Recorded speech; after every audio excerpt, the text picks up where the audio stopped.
సుమనా, వినపడుతుంది బులిబాబు గారు. నా మాట వినిపించుకోకపోతే చాలా నష్టపోతావు. ఏంటో చెప్పండి. ఎందుకైనా మంచిది మా అమ్మ వల్లబాబు ఇద్దరికి కొంచెం దూరంగా ఉండు. వాళ్ళెక్కడ ఉన్నారు, నేనిక్కడున్నాను. మెదడు మోకాళ్ళలో ఉన్నట్టు మాట్లాడుకో. దూరంగా ఉండడం అంటే వాళ్ళ ఆలోచనలకి. నాతో ఏం పంచుకోలేదే.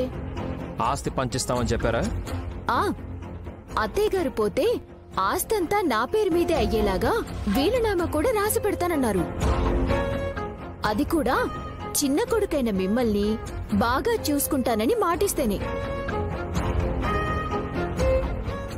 నువ్వేమన్నావు? కోట్లు కలిసొస్తాయంటే మొగుణ్ణి అద్దంలా చూసుకుంటాను అని చెప్పాను. అయితే నువ్వు వాళ్ళ ట్రాప్లో పడ్డావన్నమాట. అలా మాట్లాడతారేంటండి? అత్తయ్య గారిది ఎంత మంచి మనసైతే కోట్లు నాకు రాసిచ్చేస్తారు చెప్పండి. ఓ సిప్పిచ్చిన సుమన, రాసివ్వాలంటే రాహుకాలం పోగానే ఒక సంతకం పెట్టి నీ చేతిలో పెట్టేయొచ్చు.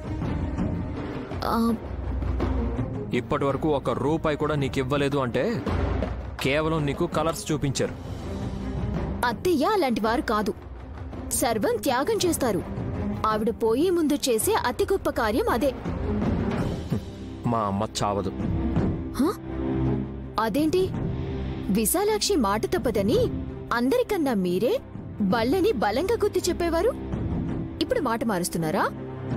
మా అమ్మ ప్లాన్ మారుస్తుంది. అర్థం కాలేదు. నా అంచనా ప్రకారం ఇందాక లగేజ్ బ్యాగ్లో బట్టలకి బదులు గాయత్రి పాపని తీసుకెళ్లాలని వాళ్ళు ప్లాన్ చేసి ఉండాలి. ఏంటని మీరనేది? పిల్లనెత్తుకుపోయి మా అమ్మకి ఎలాంటి గండం ఎదురవ్వకూడదంటే ఎదురుగా గాయత్రి పాప ఉండకూడదు అని పాపని మాయం చెయ్యాలని కుట్రేదో చేసుంటారు. మరి ట్రాలీ బ్యాగ్లో పాప ఉండాలి కదా? గాయత్రి అందరిలా పసిగుడ్డు కాదు సుమన. మా పెద్దమ్మ ఎలా తప్పించుకోవాలో, మా అమ్మని ఈ జన్మ నుంచి ఎలా తప్పించాలో తనకి బాగా తెలుసు. అయితే గాయత్రి పాప తిలోత్తమత్తేని లేపేస్తుంది. ఆ సంఘటన ఏ క్షణమైనా జరగచ్చు. నువ్వు వాళ్ళకి దగ్గరుంటే బోనస్ కింద నువ్వు కూడా బలి కావచ్చు. జాగ్రత్త. అంత ఆఫర్ నాకెందుకులేండి.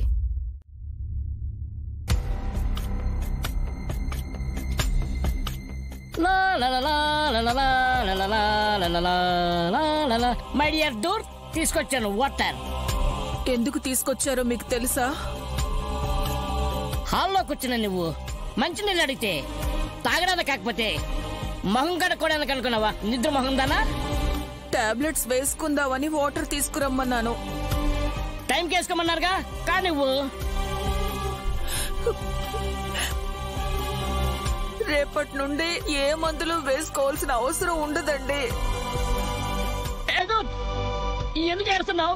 ఏమైంది? నన్ను క్షమించండి. మీ కళను రూపుమాపుతున్నాను. ఏం చేస్తున్నావే? నా పిల్లల్ని కాపాడండి.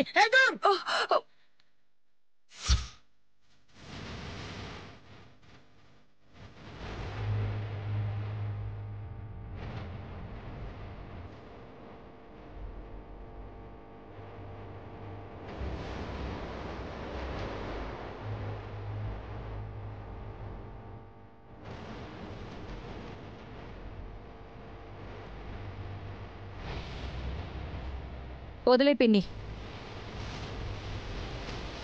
నువ్వు చేయి పట్టుకొని పిన్నిని వదిలేమంటున్నావేంటక్క?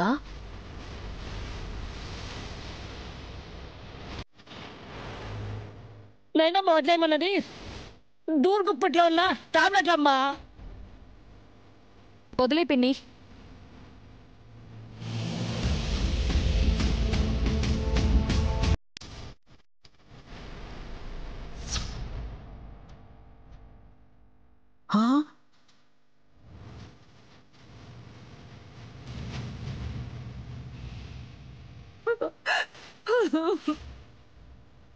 అవ్వా ఇన్ని గోళీలు వేసుకోవాలనుకున్నావా?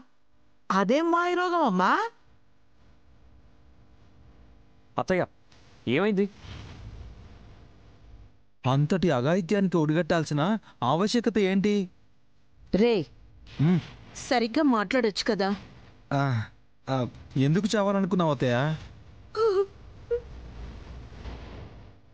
పిన్ని చచ్చిపోవాలనుకుందా? ఎందుకు? అల్లుడు, నన్ను ఎత్తుకో, ఎత్తుకో. హే, చంపేస్తాను నిన్ను. అరే మావయ్య, ఎత్తుకోమంటే ఎందుకో అనుకున్నాను. అత్తయ్య చంప మీద కొట్టడానికా? సమయానికి నైనం వచ్చి అడ్డుకుంది కాబట్టి సరిపోయింది అల్లుడు. లేదంటే ఎంత ఘోరం జరిగి ఉండదు.